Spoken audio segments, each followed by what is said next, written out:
Nous pouvons toujours approfondir ce moment, nous pouvons y revenir, nous pouvons nous en souvenir, et sans doute d'ailleurs peut-être de plusieurs moments. Donc vraiment retrouver l'expérience de l'amour inconditionnel de Dieu pour moi. Mais peut-être aussi, en avez-vous entendu parler, peut-être est-ce quelque chose que vous savez mais que vous n'avez pas expérimenté? Eh bien, il suffit de le demander. Parce que le Seigneur n'attend que cela, n'attend que de nous donner ce moment où nous pouvons vraiment sentir sa présence et son amour inconditionnel. Le Seigneur désire nous révéler son amour. Donc il faut le demander sans cesse, avec insistance, et le Seigneur exaucera notre prière. Nous pouvons en être absolument certains. Parce que accueillir l'amour inconditionnel de Dieu pour soi-même, pour moi, que l'on ait déjà fait cette expérience ou qu'on la désire, c'est ouvrir toujours davantage son cœur. Et sous une cascade, disait Monseigneur Elchinger, eh bien si on vient avec un dé à coudre, le Seigneur remplira le dé à coudre, et si on vient et qu'on ouvre la bouche, eh bien il ne cessera de nous remplir de cette grâce. Donc vraiment, nous pouvons toujours davantage ouvrir notre cœur pour recevoir cet amour inconditionnel. Et cet amour, c'est vraiment le remède de tous nos problèmes. La certitude de son amour est la solution, le remède à tous nos problèmes. C'est un amour éternel, qui va de toujours à toujours. C'est un amour qui date bien avant notre naissance. Voilà, nous avons un chant d'adoration qui dit cela. Seigneur, tu attendais ma venue. Tu désirais ma venue. Et donc c'est un amour éternel et c'est un amour inconditionnel, quoi que l'on ait fait, quel que soit le moment où l'on en est dans sa vie de foi. Ça ne dépend absolument pas de ce que nous avons fait, ça ne dépend que de Dieu. Or Dieu n'est qu'amour.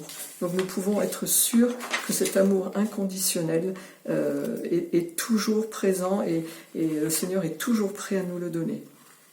Donc n'hésitons pas à le quêter. Et puis le troisième remède, c'est noter les signes de l'amour du Père dans ma vie. Voilà, donc ça c'est vraiment un moment que vous pourrez prendre pour noter les signes de l'amour du Père dans ma vie. Comme vous y invite le carnet, c'est une relecture de ma vie pour noter les moments où Dieu m'a aidé, où Dieu m'a consolé, où Dieu m'a donné sa force, où Dieu m'a montré son amour, comme nous le disions, où Dieu m'a emmené dans la lumière. Parce que si on est enfermé dans la comparaison, dans une vision négative, si on se focalise sur ce qui arrive de mauvais, sur ce qui m'est arrivé de mauvais ou de difficile dans ma vie, cela m'envahit. C'était une phrase que nous avions la semaine dernière.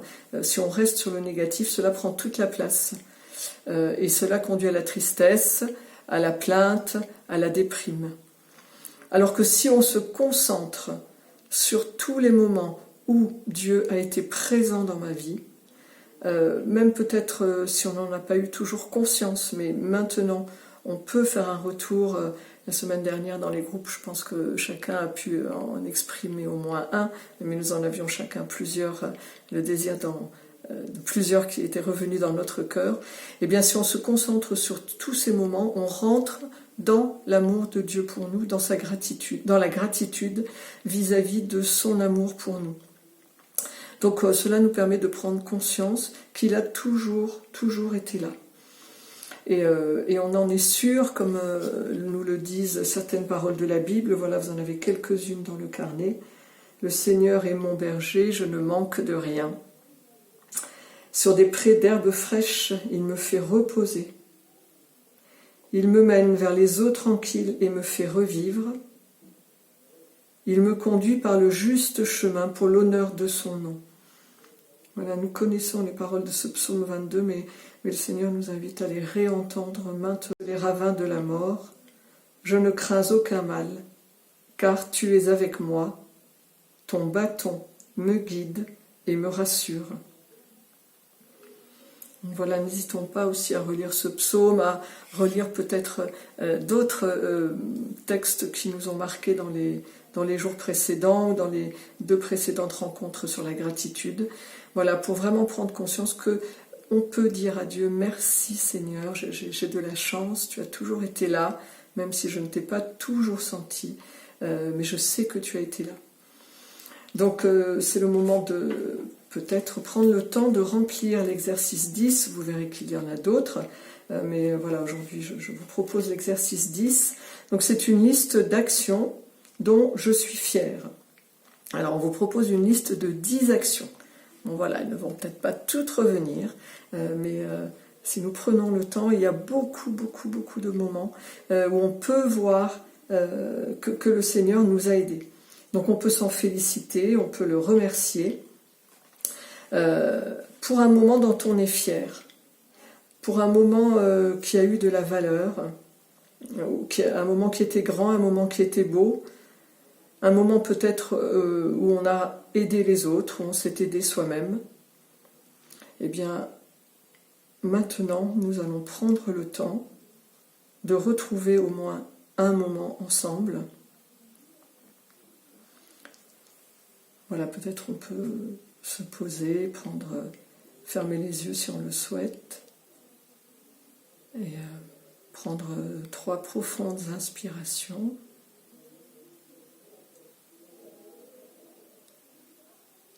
Voilà, pour laisser la mémoire émerger, laisser dans notre mémoire émerger ce moment dont nous sommes fiers et pour lequel nous voulons remercier Dieu.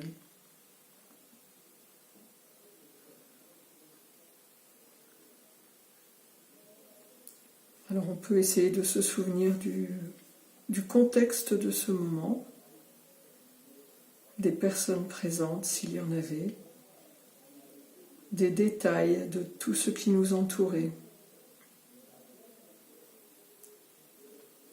Et on peut essayer de voir quel talent, à ce moment-là, le Seigneur m'a permis de mettre en œuvre. Ça peut être dans un moment qui était difficile, où nous avons résolu quelque chose, ça peut être un moment où nous avons pris des risques, ça peut être un moment où l'on a dépassé une peur, ça peut être dans un moment relationnel, dans ce que nous avons dit, dans ce que nous avons écouté. Et voilà, nous essayons de revivre ce moment, de retrouver le sentiment qui nous animait à ce moment-là et de laisser ce sentiment revenir en nous, maintenant. Peut-être un sentiment de joie, un sentiment de fierté, un sentiment de paix. Voilà, pour le ressentir aujourd'hui. Et nous pouvons remercier le Seigneur pour ce moment dont nous nous souvenons et que nous revivons aujourd'hui. Et puis nous pourrons continuer cet exercice là, maintenant, tout de suite ou plus tard dans la journée, dans la semaine, et à chaque fois revivre ce moment avec le Seigneur, le remercier, entrer dans une gratitude pour les talents qu'il nous a donnés, pour la vie qu'il nous a donnée. Merci Seigneur, merci de ta présence. Au nom du Père et du Fils et du Saint-Esprit.